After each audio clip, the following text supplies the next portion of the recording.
So good evening. I'm Robert Kesten, Executive Director of Stonewall National Museum Archives and Library. And we are the largest library in the LGBTQIA plus world and have one of the most important archives and a museum that gets to display all the materials that we collect and protect and preserve from those other two parts of our organization.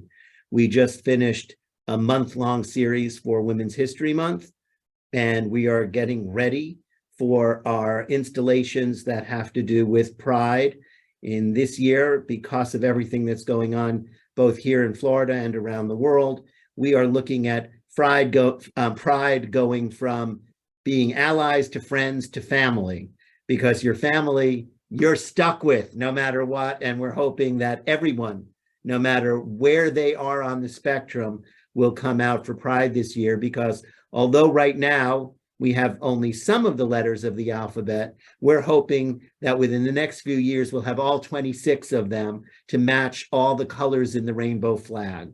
Tonight is the first of a new series. We have our series that we've been doing for a couple of years, where we interview authors of books that are germane to the LGBTQ community. But now we're also going to start interviewing performers, entertainers, artists who are not necessarily authors. And today is our first one. And we're doing it with Alan Ceppos, who is an actor and entrepreneur and will be a featured not regular, but an act, right? It's called Gravesend, which stars a whole bunch of name talent that you will recognize. And after this, you can go look for Alan in that. But Alan also has a very interesting career. At age 9, he started on Broadway in The Three Musketeers. And then at 13, he was on the TV film The Lottery, which is a tough thing to do at 13, I would imagine, because of all the ramifications of that story. And then he's gone on to work on many of the shows, the TV shows that are in New York. He spent 10 years in Paris, where he met his husband. And now they have a thriving business that's based in New York and sells all around the country and maybe even all around the world. So a man of many talents and many trades, and welcome to Stonewall. Thank you. It's a pleasure to be here and meet you. Thank you. So what, of all the things you do, what is your first love? Acting is my first love. Clearly, it's no question about it. You can't get it out of your skin. You know, when you start, it's just there all the time. That's my first love. And in acting, do you prefer any one medium over another? No, because each one has its own charm. When you're on the stage, it's the vibration from the audience. It's the feeling you get, that give and take from the audience. When you're doing a film, it's magic because things happen on one side of the camera that you can't really imagine could really happen. So there's a magic with the film, which is different than theater. So I like them both. And when you're doing film, it's a much different set of skills than when you're on stage. What is the biggest difference for you? I think the biggest difference and what's most difficult about film, and many people don't realize it, is when you film something, it's not a continuous story. You film just depending on your location. So you don't really have the time to start from emotion A to emotion Z. You're going A to R to Q to W. You're jumping all over in emotions, yet you're never really sure where you came from and where you're going. When you're doing the on stage, you start with a feeling, with emotion, with a story, and you follow through to the end so it can build. I think that's the biggest difference, and that's the hardest thing about film. It's also the difference between, as you said, going through from point A to point Z on the stage and waiting a lot when you're on film or on television. Yeah, the waiting I like in a lot of ways, because I like to talk to the other actors. I like to speak to the crew. I like to get to know them. I like the atmosphere of that. So I never mind waiting. Well, that's good because sometimes it can be a little bit Yeah, stressful. yeah. What are the names of the stores that you own, and what is the company that oversees them, and what are the kinds of things that you sell? So the name of the stores are PIQ, P-I-Q. There's one in Rockefeller Center. There's one in Hudson Yards. There's one in American Dream in New Jersey. There's one that we're opening in Grand Central in a few months. Oh, wow. The company that oversees it, which is also mine, is called the Saru Group, but that's people don't know that name particularly. And I like to say we sell things that people don't really need, but make you smile. So, and because our stores are in tourist locations, we do sell a lot of New York centric products that, people come to New York and they just need to have that thing that reminds them of New York. So the kinds of things that create memories. Before the pandemic, we sold a lot more just interesting things, but not necessarily New York centric. But the pandemic kind of shook up business everywhere. And we saw that people really want, as you say, things that bring back memories of their visit to New York. And switching back, who are some of the most interesting people that you have worked with as an actor? So for about 5 years, I was a semi-regular on the Conan O'Brien show, and they had a stable of actors, maybe 25, 30 of us, that would come in on, every couple of weeks and do the skits that Conan would do. And so I worked with just so many important actors, but probably the one that I remember the most was Debbie Reynolds. Just working with her, talking to her, listening to her talk about her life, her career. This is interesting to me. It might not be interesting to anyone else, but I would ask them all the same question. And the question would be, why you? Why are you so famous? Why are you so successful? Because a lot of them I would meet weren't necessarily talented, but they were very successful. And every one of them gave me the same answer. They all said, I put my career before family, friends, anything else, children. It was always career number one. I always thought that interesting. Do you think that what, aside from their success, how do you think that impacted them? I think most of them had stay-at-home lives. A lot of them, you hear that all the time, that the relationships are hard because if you're putting your career before anything else, then you're married to your career, I guess. And that's what I seem to find when I talk to them. And you clearly did not do that. And you've been married for how long? 50 years. Well, we've been legally married since we were actually the first couple to get married in Eastern Long Island. So when the law was passed in New York State, we got legally married, but we've been together, married for 50 years. That's a long time. 50 years is a long time. And what has made it work? I think the three things that we said right from the beginning was that the first is we were never going to criticize each other's family. That was a very important point for us. My family is my family, your family is your family. That was number one. Number two, no matter how poor or rich we were always going to have a maid. He'd come once or twice a week because I wasn't going to clean, and neither was Frederick. And number three, no matter how rich or poor, always have a bottle of champagne in the refrigerator.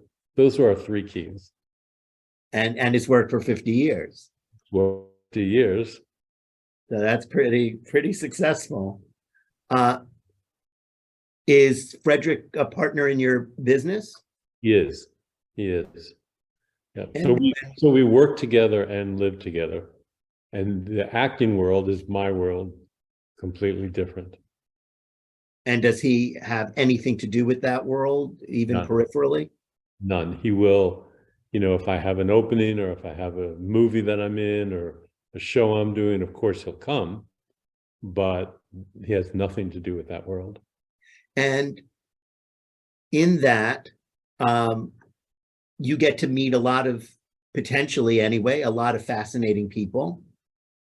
And he does not necessarily meet those people. Is he interested in that, or is it just a sideline that is part of your life that is not part of his life? So he's very interested in people. We both are. We travel extensively throughout the world. He's French, and so we meet people all the time. So he is very interested in people. When we have an opening or a film I go to, he always likes to talk to the people that I meet. But often, as I'm sure you know, this industry is very self-congratulatory. So when the conversation becomes that, then these people become less interesting. This is true. This is true. So out of all the jobs that you've had, and I mean, starting at 9 years old in the Three Musketeers, it's quite a long career. What are some of the most interesting things that you've gotten to do, whether on stage or or in front of the camera? Well, the most interesting thing I got to do, which has nothing to do with stage, screen, or TV, probably is when I was going to college. I was a taxi driver in New York, and I did that for about 4 years. And although it wasn't particularly stage, screen, or TV, it absolutely was performing all day long. And I met fascinating people. I met John Lennon in my taxi cab. I met a lot of people. So that probably was the most fascinating. In terms of film or theater, I think I did a play about 5 or 6 years ago that we toured around the country, and it was about a Palestinian man who was shot by the Israeli police at a demonstration in Israel. And it was such a big case. It was the first time that they actually brought the Israeli policeman to trial. And so I played the father of the boy that was shot. We toured around the country. We did, theaters, and we did a lot of historic Black colleges as well, because there was a link that the author was making to the political situation. And so I played the father. It was a beautiful role. But in New York, the father came to 2 of our performances. He was allowed to leave Israel and come, and he's Palestinian. And he's Palestinian Arab, and I'm Jewish. And so I played we did the play, and at the end of the performance, the father came up to me and in Arabic started congratulating me and hugging me. And I said, well, I don't speak Arabic. And he said, well, how is it that you're Palestinian and that you don't speak Arabic? And I looked and I said, no, I'm Jewish. And he started to cry, and he said, this is the most beautiful thing I've ever seen. And then I started to cry, and then the whole cast started to cry. So probably that was probably the most enriching experience that I had. And how long did you travel with this play? 6 months. So 6 months in multiple cities across the United States? Correct. Yeah, that's quite an experience when that emotional tie brings to life what you're doing. Yes, and that's the beauty of live theater too. Yes. Because especially in this play, there was a beginning, a middle, and the end. And by the end, the whole audience was in tears. Everyone was crying. It was very moving. It was a very moving story, and it was a very moving experience for the actors and the audience. That's quite amazing. That's Yeah. it's nice when art really does touch people. Yes, for sure. For sure. And in the end, by the way, the policemen were found guilty, but then the judge dismissed the sentence. So justice was not fully served. No, not at all. And because you have a sort of luxury that some actors don't have, in that you have a successful business, how do you pick and choose the work that you decide to take on? I think it just has to speak to you. It just has to speak to you, the text, the people involved with it. It just has to speak. I think that's the only explanation. And also, I look at the commitment involved. If it's something that's going to be a long-term commitment, I don't think I would do it, because there's so many other things in the world I want to do and partake of, that a long-term commitment would scare me. Interesting. Because most people would be thrilled to have a long-term commitment. Because my career isn't more important than my Exactly. business. Exactly. That makes an interesting opposition to so many people who are in that business. Yeah.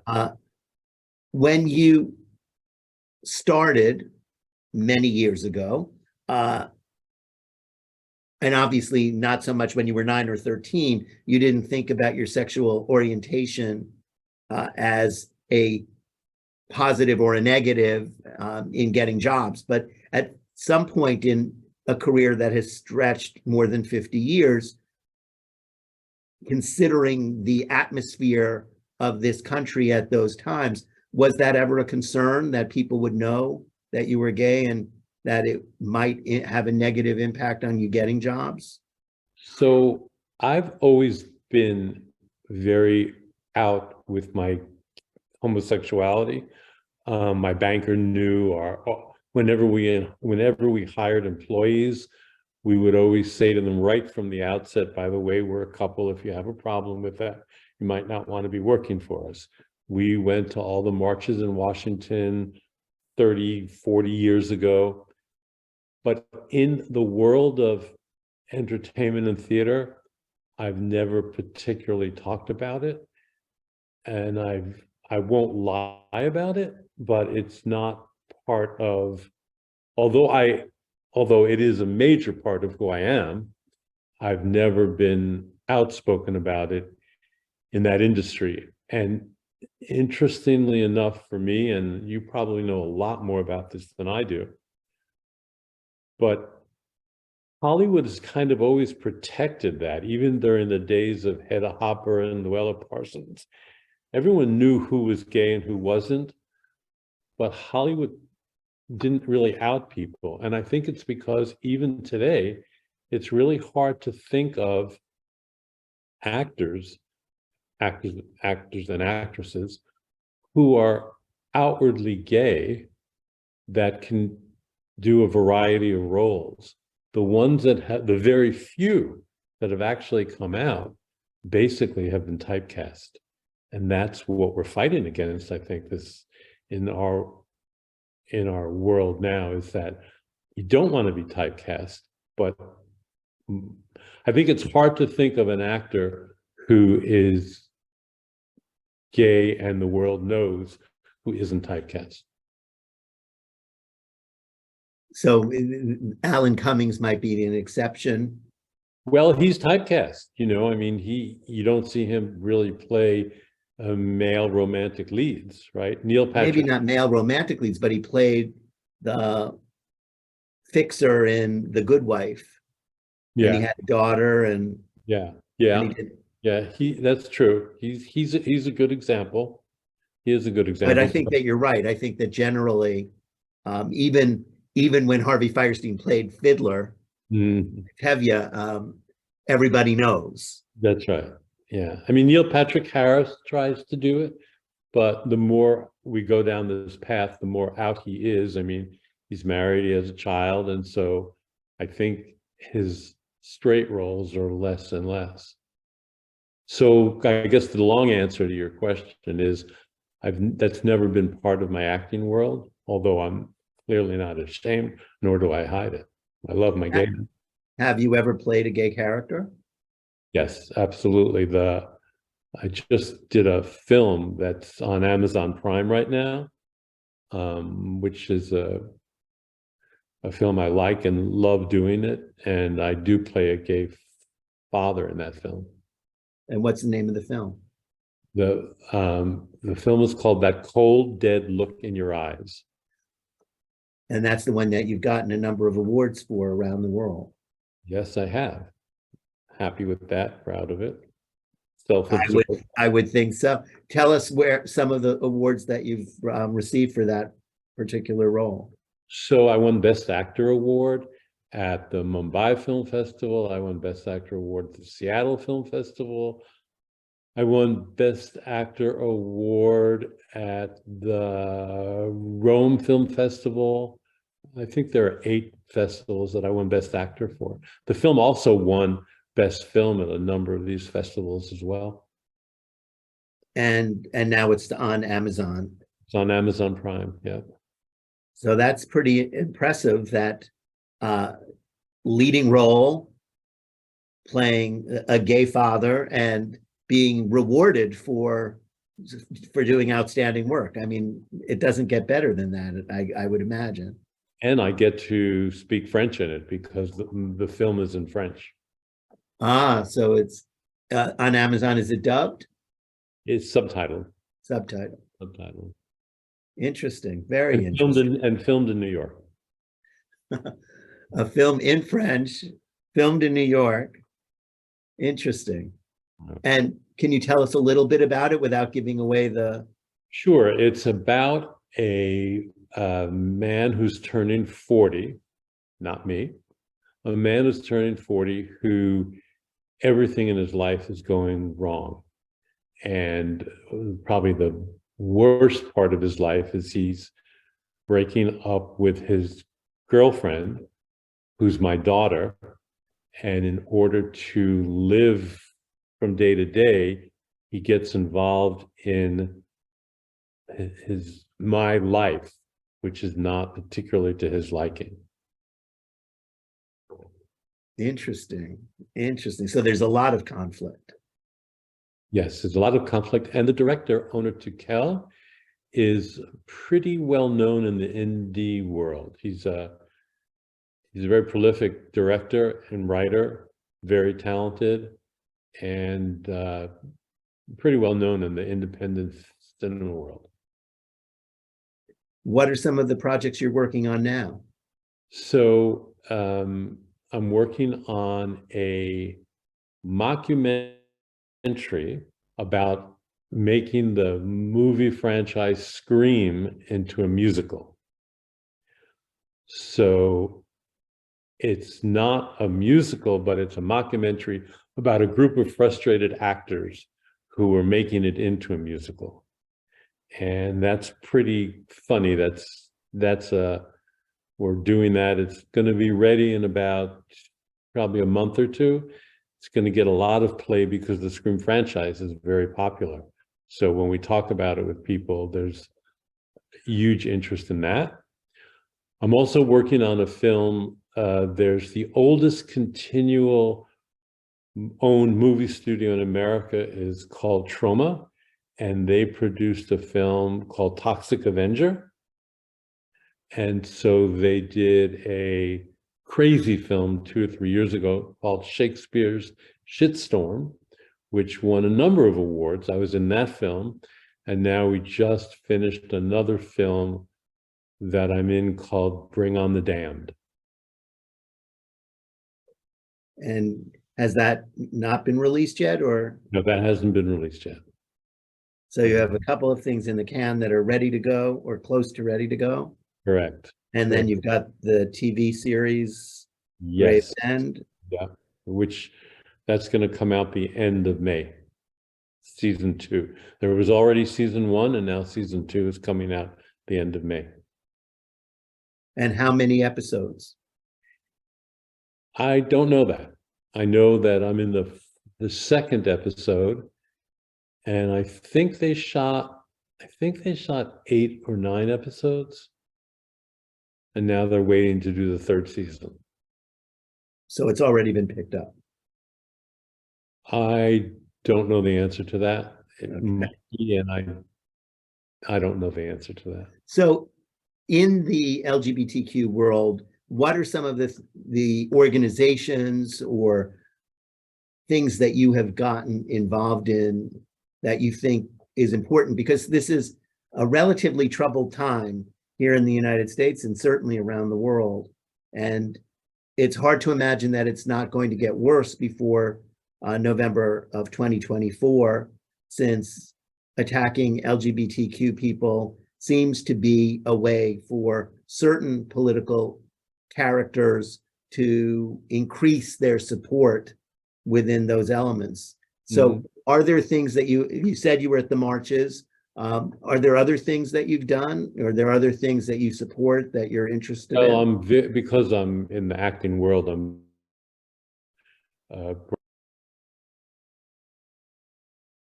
I go to most of their functions. I just 2 weeks ago went to their Broadway Backwards function.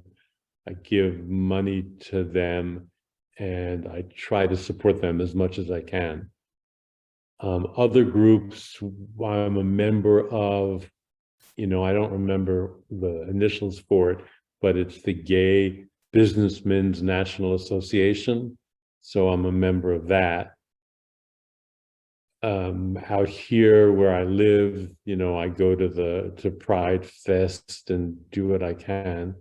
I don't march in the gay pride parades, although I went to the first one and marched in New York 30 some odd years ago. I remember that. More than that. Yeah. As well as going to the big march in Washington.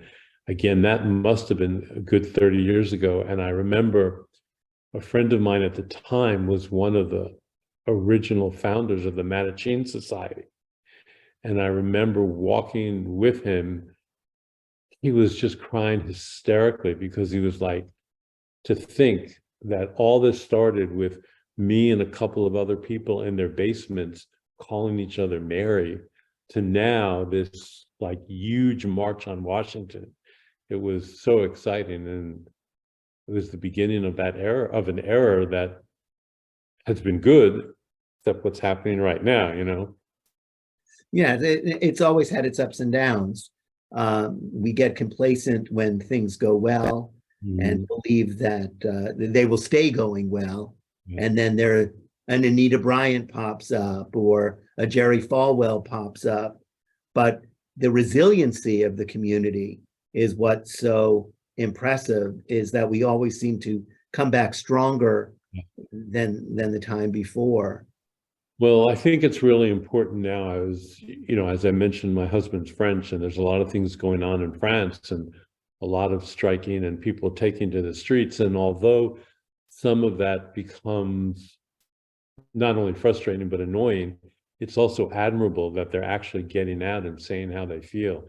And I'm really thinking, I'm not an organizer, but I'm thinking that with what's happening in Florida and Texas and other states to our community, we really should and must get out and show our strength and our support, because it's not good what's going on.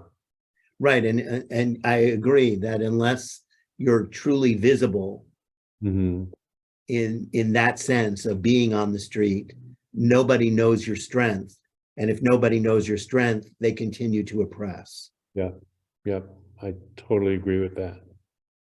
So as a business person, as an actor, what are some of the things that you do to relax, to enjoy yourself? You said you enjoy traveling. What are some of the best trips that you've taken?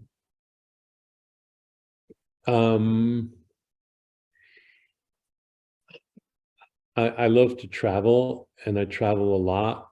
So I guess maybe one of the most moving ones is I'm a fifth generation New Yorker, and going back to where, 200, 150 years ago, my family came from in the Ukraine. That was a very, very moving trip to see the house where my family was from. But I think culturally, the most interesting is where I'm going to next week, where I've been a number of times, is India. India, when you're in India, well, actually, I'm going to have to take that back. It's not the most. India is phenomenal. It's fascinating. When you're there, there's nothing like it. You don't feel like you're anywhere else but India. It's mystical, it's enchanting, it's exciting. But I think I have to say that my best trips are when we go to East Africa, to safari, and be with the animals. Because I think there is nothing more spiritually intense than to sit there and watch a herd of elephants and know and realize and kind of understand that way before I was sitting here, they were doing that. And way after I'm here, they're going to be doing that. And that's an incredibly beautiful thing and a moment in time that's exhilarating. So that is I keep going back to that. Are you aware of the laws that have been passed in Africa recently? So I won't go to Uganda. I won't go to any of the countries where I'm not welcome. My husband is French, and he was born in Senegal. And Senegal is West Africa, and that was a French colony. So his family has been in Senegal for many generations. And when his parents were getting older and discussing their inheritance, they had a beautiful property in Senegal. And his father asked him if he was ready to take it over and live there.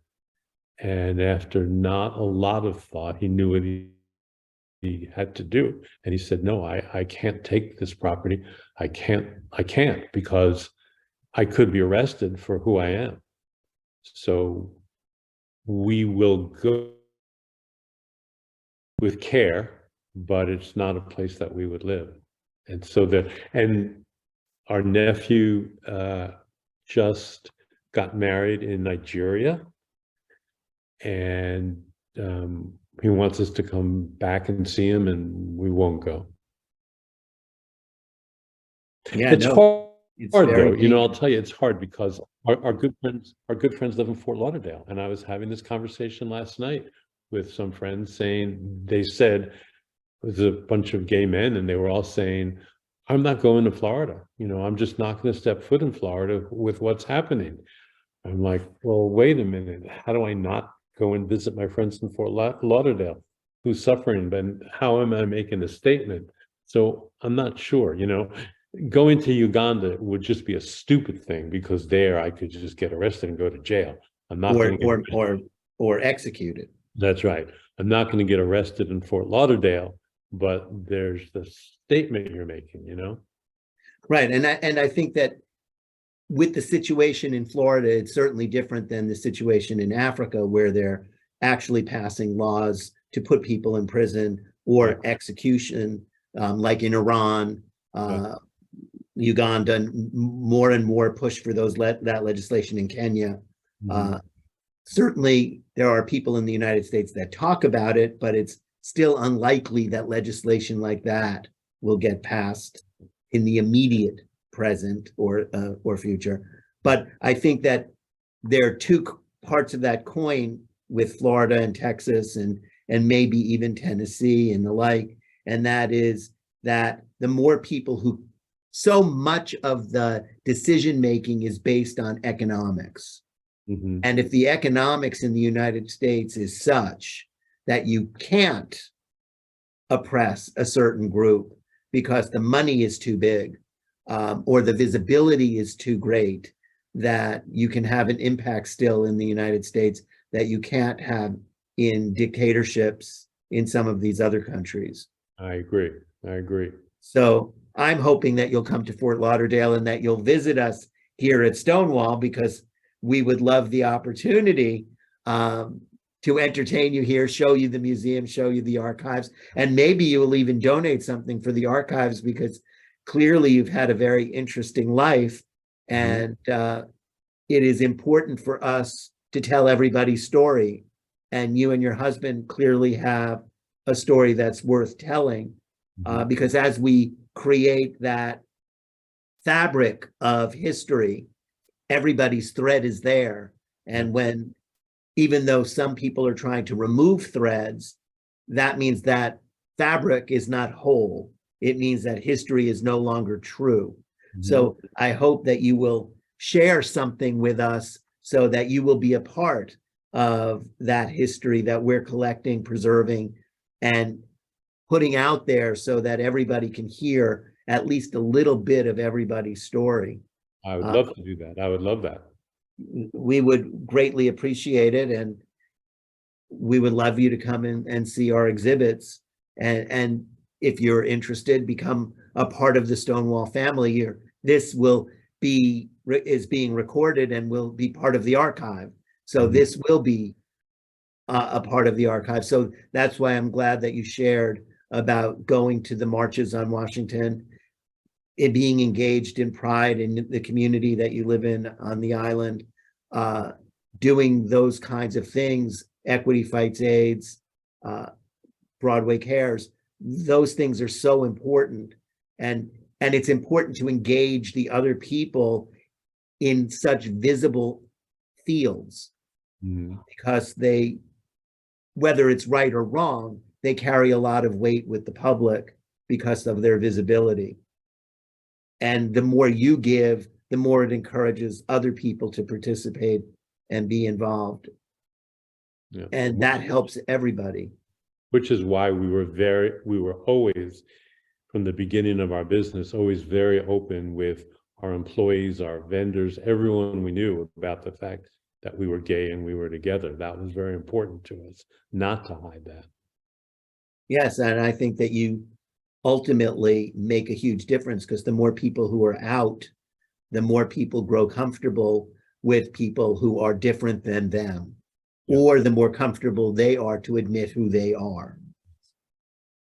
Have you found that it's had a positive impact on living out on Long Island, or has it made no difference? Because Long Island is a big mixture of right and left.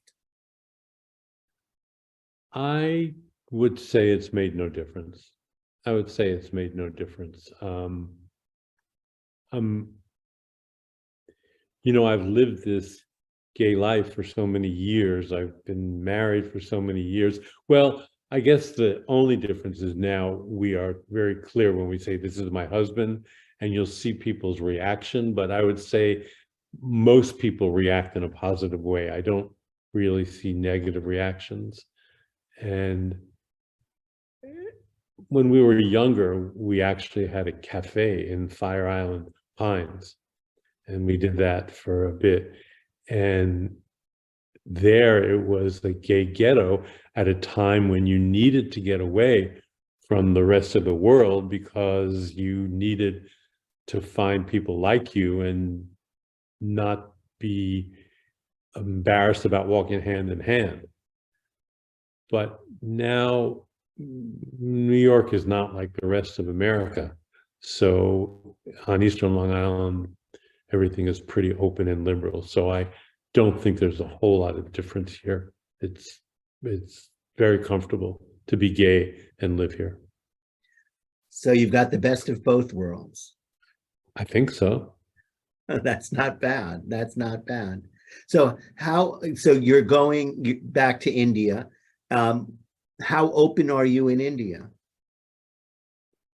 Well, we'll always ask, we'll never ask, we'll always ask for a double bed, you know, usually no matter where we go, which is for me a sign of being open or not, right? Because when Frederick and I started our business, we were in the garment industry at the beginning, and twice a year we would travel across the country, starting in New York, ending up in LA. In the winter, we would do the southern route. In the summer, we would do the northern route. And we've been to every single American city that has over 30,000 people, because we knew that there were stores that we could sell to. So all the 48 states, we've been to every one of those cities. But what we would do is we would get to a city. Now, this is, of course, before internet, before cell phones. So we would get to a city and we would have to drive around looking for a hotel to stay. But what would happen is Frederick we would have to wait, especially when we did the southern route. We'd have to wait till it got dark. Frederick would kind of hide in the car. I would go into the lobby. I'd ask if they have a room. I'd ask if they had a king-size bed. I'd book the room, and he would kind of sneak in. And that's when I know things have changed, because that was in the 70s, in the 70s and early 80s. So those people we weren't open with when we were on the road. And so now it's different. So now pretty much anywhere we'll go in the world, we both walk in and say, I'll make sure I have a king-size bed. So you've lived the changes that are going on because of activism that has happened over the— Oh, absolutely. I mean, absolutely. When we did these trips, and we did it for about 5 or 6 years throughout the country, I guess when I said before, we never really hid who we were, I kind of forgot those years. See, in New York, we never hid. In our business in New York City, we never hid. Amongst our friends, amongst our family, we never hid. But clearly those 5 years going cross country, we hid every day, because we'd wait till dark for Frederick to walk into the hotel room. And that wasn't just because you were gay? Or was it just because? Well, it was just because we were gay. Yeah, it was just because we were gay. And in the South, it was just too dangerous. Yeah. When here we were, two white American boys. Well, he's not American, but they didn't know that. 2 white boys in the South with garments in our trunk. Often we would be traveling with our 2 cats. So we were clear targets. And so there we definitely had to make sure that we were not out to those people. And how did you then make your sales calls without calling attention to yourselves? Because Frederick, when we did that, Frederick was the navigator. He wasn't the salesman. So I would go in the stores myself. And also, once I went into the stores, it was the garment business. We were selling women's clothing. So there were a lot of gay people in the industry. So I think a lot of the store owners, whether they knew I was gay or not, it didn't kind of matter, because in that industry, it was pretty common. So even in places where it was dangerous, the gay store owner or this gay manager was still there.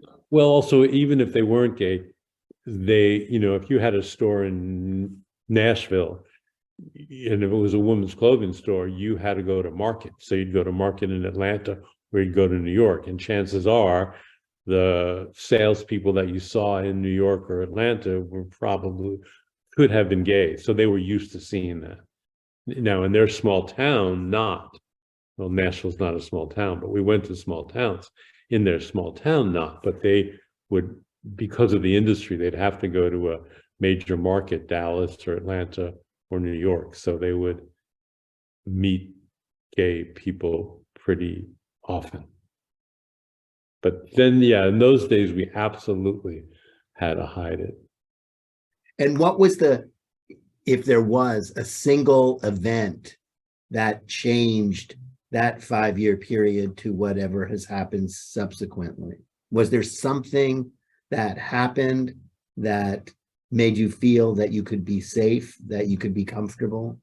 So I don't often like to speak for Frederick or him for me, but what he will say, and I agree, is what really changed it for him and then for us was when Clinton was campaigning and he addressed the gay caucus.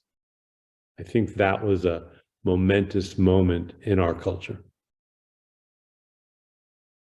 So even though it was still don't ask, don't tell, the perception of no longer being hidden, Yes. even at the White House, changed things.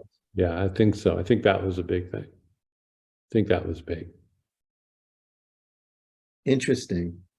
It Because it was a small, you have to take small steps, and small steps absolutely. make big steps. And so even though there was a don't ask, don't tell, there was still this other step that was made, which was major. I mean, he recognized who we were. Oh, absolutely. And tried to do more with a Congress that was not accepting, even on both sides of the aisle, were not accepting. Yes, correct. Correct. What are the cultural changes that you've seen between your retail, wholesale, and acting work? Nothing to do with the gay world, just in general. Either or. I think so. Two changes I can think of. One is more in the acting world. Punctuality was always the most important thing in the acting world. If you had an 8 o'clock call, if you got there 10 to 8, you were already late. What I've noticed with younger generations now, and even in my business, as long as you call, it's all right to be late. And that's a major cultural change, I think. Not always easy to live with.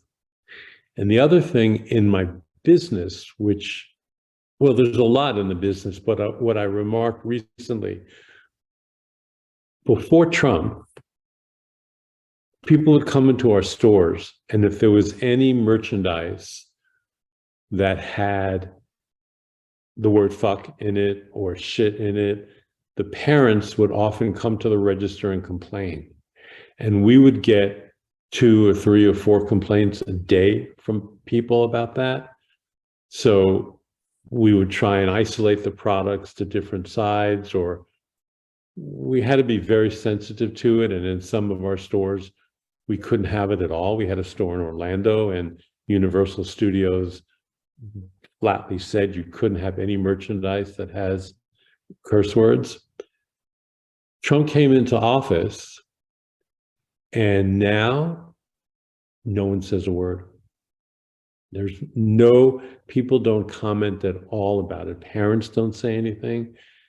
And I think he normalized that kind of speech.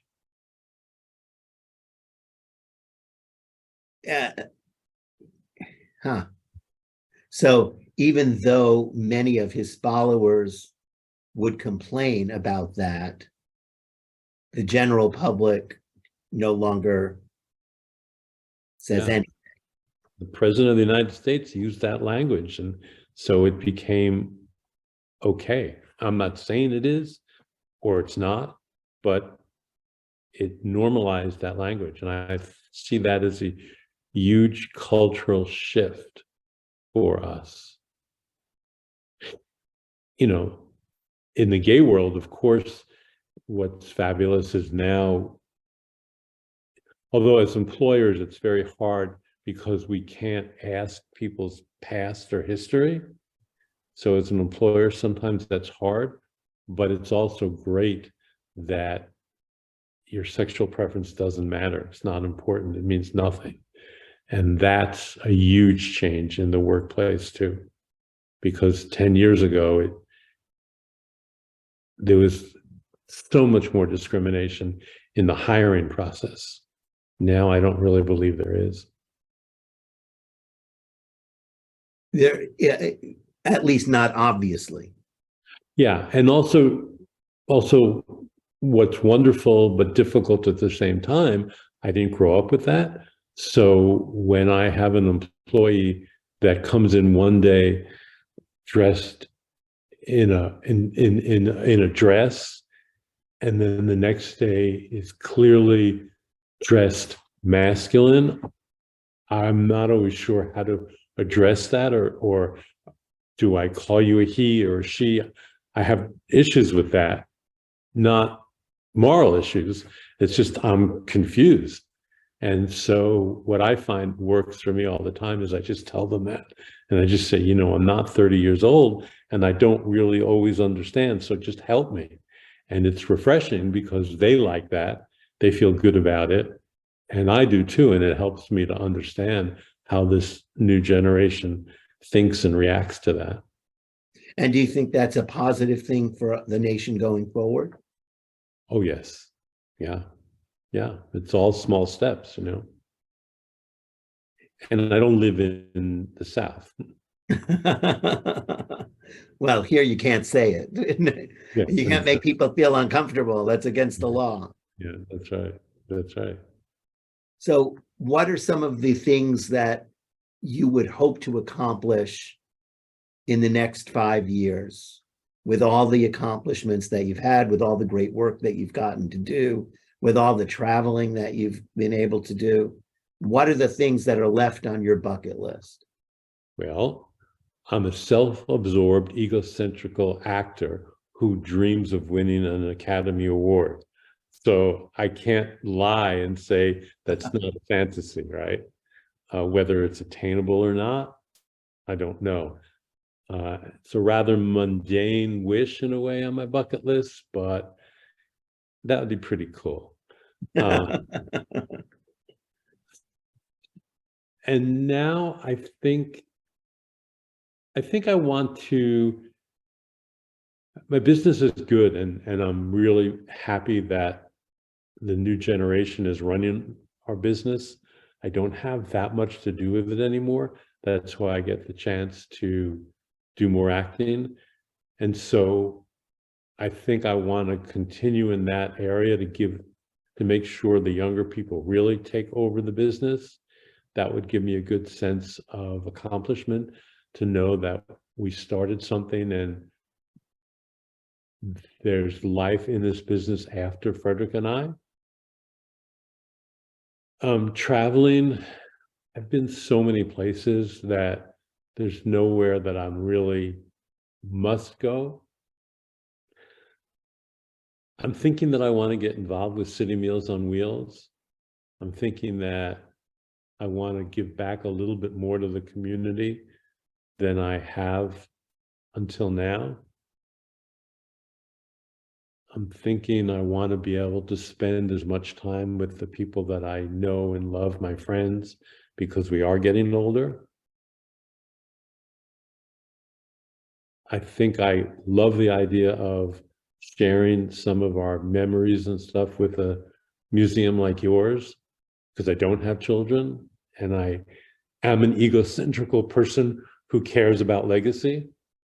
Well, we want your legacy.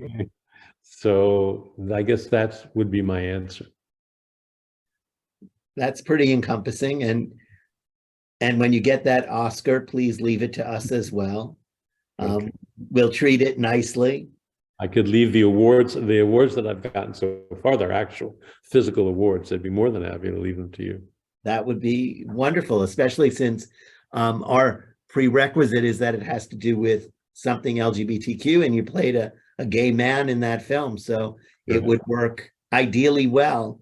Right. And I'm sure that there are other things that you've collected over the years that would also be of great interest for an organization like ours.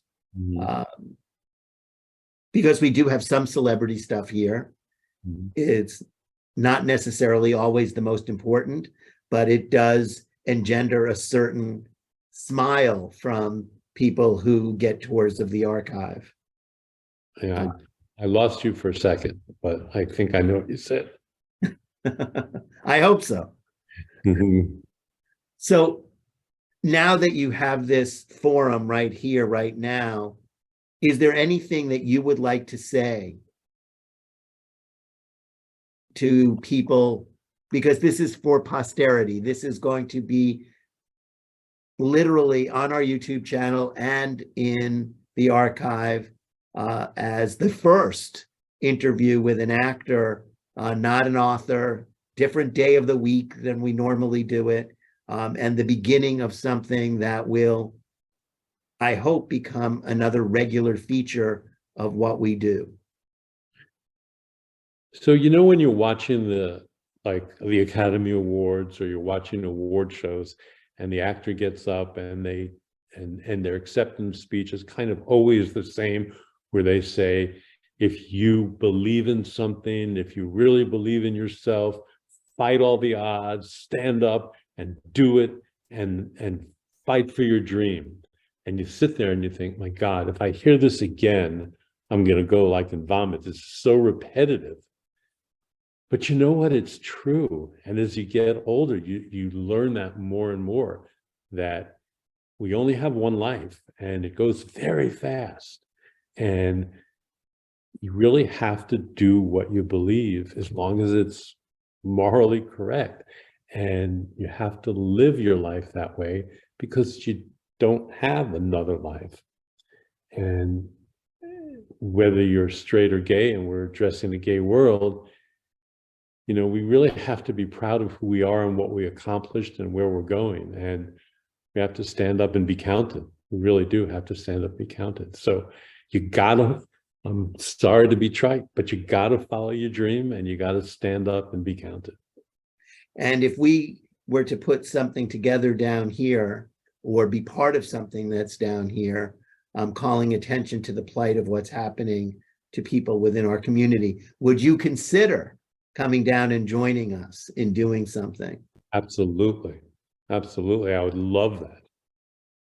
Well, that's good to know. So when do you come back from India? May 12th. Okay, so we're going to put that down, because in June, which is Pride Month, there'll be a lot of things taking place all over the country, but there will certainly be a lot of things taking place here. So maybe you'll consider coming down, bringing those awards. We can do an induction ceremony. Well, I'd love to come down there. It might be great fun. So before I close, I just want to say, if there are any questions from anybody who's watching, please let us know. Once again, I'm Robert Kesten. Our guest has been Alan Ceppos, who is an actor, a businessman, a world traveler. He just has to write a book, and he'll have done all of the things that you're required to do before you die. We are Stonewall National Museum, Archives, and Library, and we are based in Fort Lauderdale. We are open 7 days a week. We want people to come here. We want you to think of this as your home away from home, a place to hang out, a place to pick up a book, sit in a comfortable chair, and make this the kind of place that you would want it to be for all the generations that are yet to come.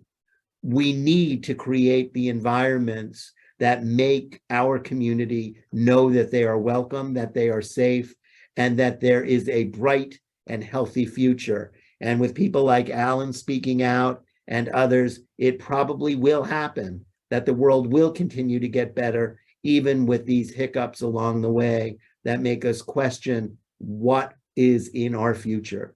So thank you very much for joining us. Thank you all out there for paying attention. And this will be recorded. It will go on our YouTube channel, and it will be in the archives for posterity. So thank you, Alan, for being number one. Thank you. Have a very safe and enjoyable trip. And we hope to see you in Fort Lauderdale when you come back. Okay, that would be great. Everybody have a good night, and thank you for joining us. Thank you.